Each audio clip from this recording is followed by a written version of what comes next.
Oza mukolo, assume-toi. Nalingaka nene ya te, makambi na okota te.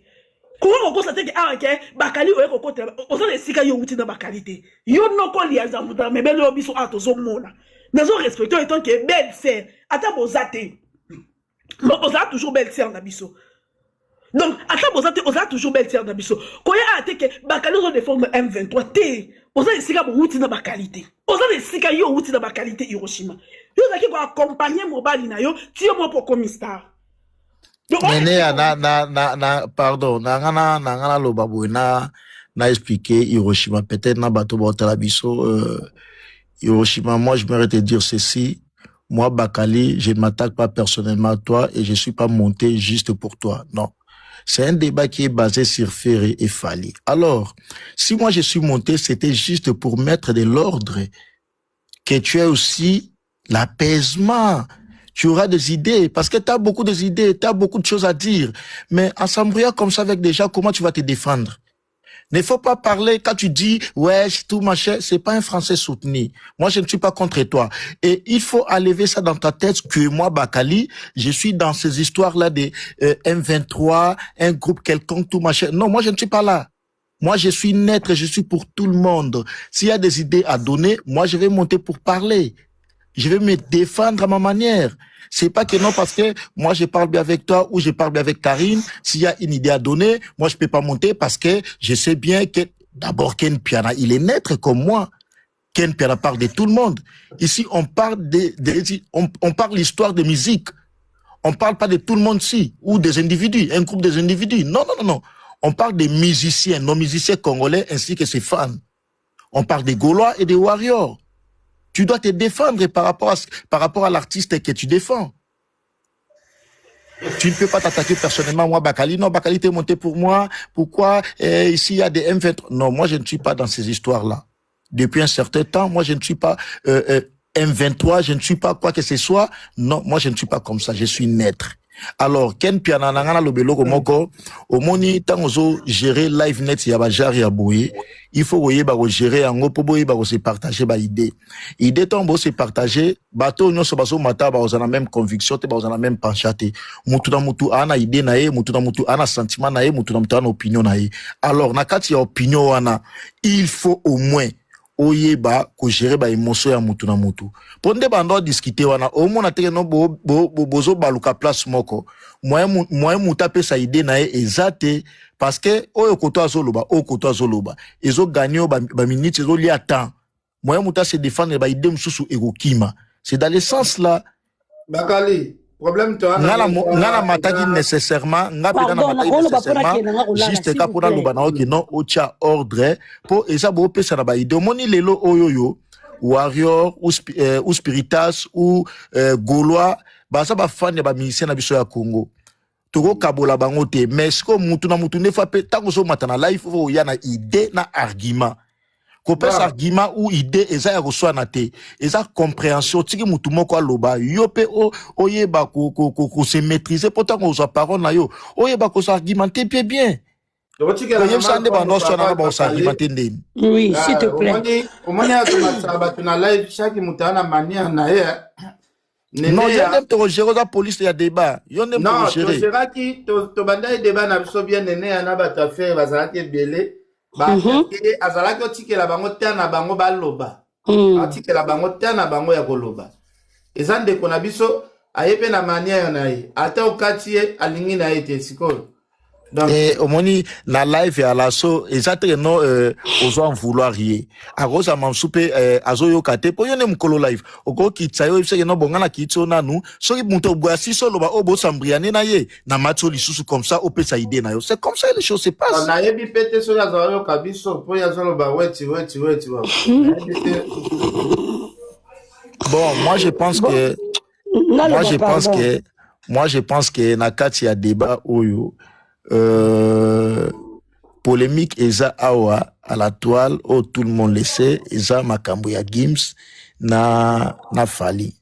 Gims ala congolais, Fala za congolais. mutu na mutu ana liberté na droit ya kokumisa musicien na oya lingi ba o ba kokumisa Gims ba kokumisa Gims po aza congolais ba o ba kokumisa Fally ba kokumisa Fally pe po aza congolais.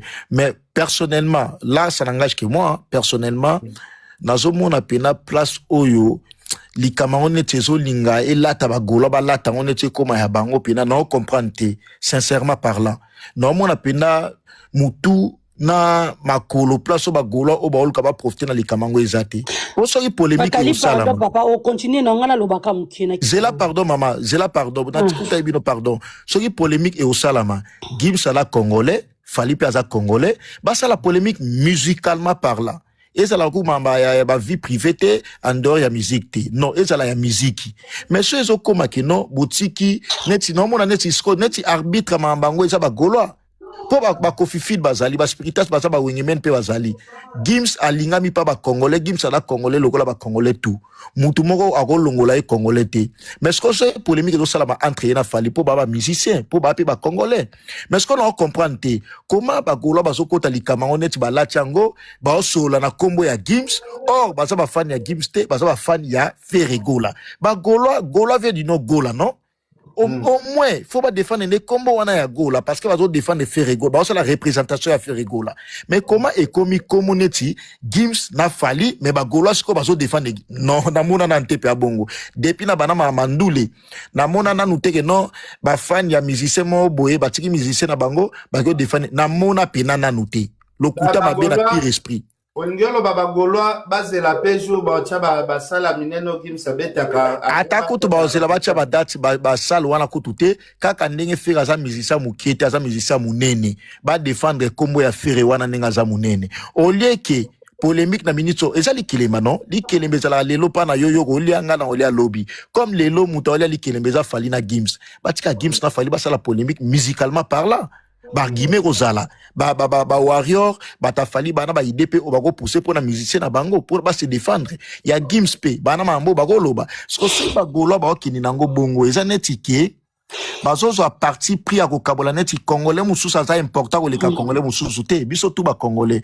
au moins faut ba la au milieu ata ezaki no ba côté la Fally parce que peut-être ba se prétendre que ba ça na rivalité na Fally mais au moins faut ba la à part ba tala makama wana musika nde to mona ba Wingemen ba Kofi Feed ba Spiritas ba tala wana musika mais neti débat yango e comme délocalisé eza suma ba Gims te et comme sikoyo ba golande ba la polémique na Fally mais sous prétexte ya boma kombo ya fere ba bimisi sko kombo ya Gims en tout cas na mona na nganante en quelque sorte là ça n'engage que moi en quelque sorte ezo bimaneti bazo sous-estimer fere or fere ça mama na musicien munene ce que tant bo sous-estimer fere bon bino polémique et comique à kombo ya Gims bozana mama na événement eza le 4 avril na événement wana billetterie eza ouverte billet eza toujours en cours ba sombango o lié bon matakutu bo loba tabo se polémique à kutu pour na kombo ya fere pour permettre ba somba billet mais bo sala yango te bo so sala kana polémique ya kombo ya Gims Fally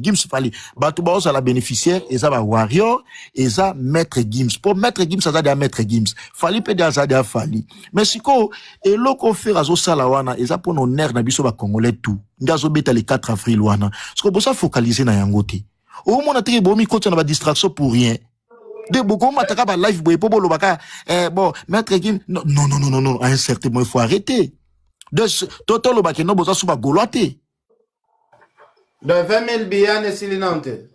Non, et si la ken piana, et si la te, événement, et tikali, au moins événement, auto zéli, la pena, au batuba, au zéli, la, to banana na ya Fally, to banana na ya faire, après to kena o Fally. Mais au moment où, événement ya faire, les kinante, kalaming te la, déjà, 3 mois, 4 mois, 3 mois déjà, ou 2 mois, événement déjà, et so koka. Mais, au libo lobela yango, au lebo lobela pena yango bozo lobela yango te bo komi focaliser kaka makambo ya Gims makambo ya Fally makambo ya siko au juste boza suba goloate eza mabe faire ça patrimoine faire ça musicien munene bo soutenir ye à un événement ya munene bo longwa na distraction voilà mère maman Lopango